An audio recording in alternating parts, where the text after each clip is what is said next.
Now let's bring in General Jack Keane.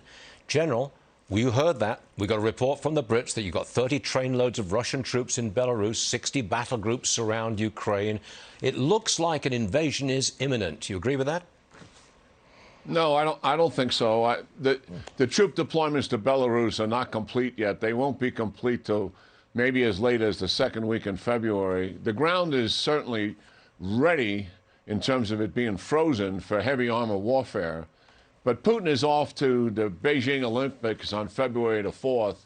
That's his colleague and cohort who's going to be on a world stage until February the 20th. He spent billions of dollars. This is a huge propaganda victory for President Xi.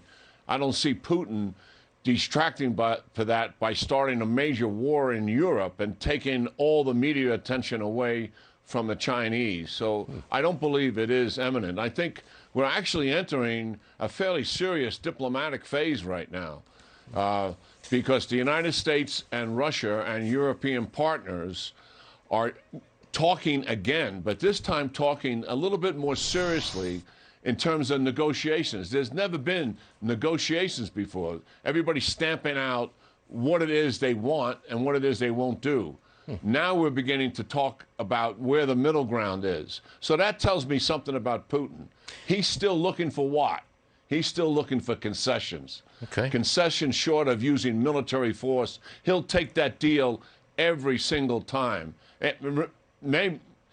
Because those forces, the consequence of those forces being there was to intimidate and get concessions out of the United States and the West. He has not, in my judgment, given up on that. Now, listen, we can't take lightly the 125,000 forces that are surrounding Ukraine, right, and the fact that what they can do, what that reporter described is the obvious. Yep. I mean, they can absolutely take control of Ukraine and change that government and change the entire behavior of that population as a result.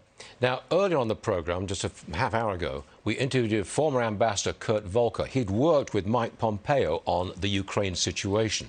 He said, we, America, should immediately deploy those troops and immediately put sanctions in place.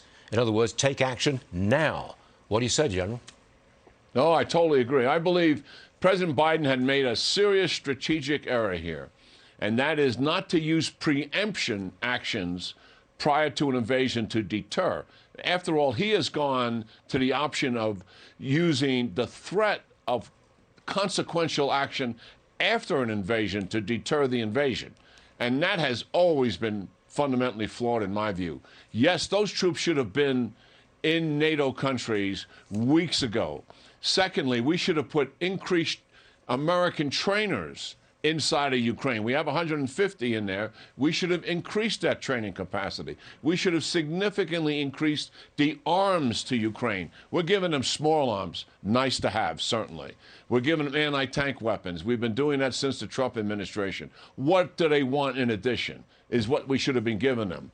Missile defense, anti-drone missiles, anti-aircraft missiles, anti-ship missiles, artillery and mortars, consequential items that would truly make a difference and get Putin's attention. And yes, put the troops in our allied countries to reassure them and also send a message to Putin that he's not going to move on NATO in any way. And we should have slapped some serious economic sanctions on him and tell him, we'll remove those economic sanctions as soon as you de-escalate.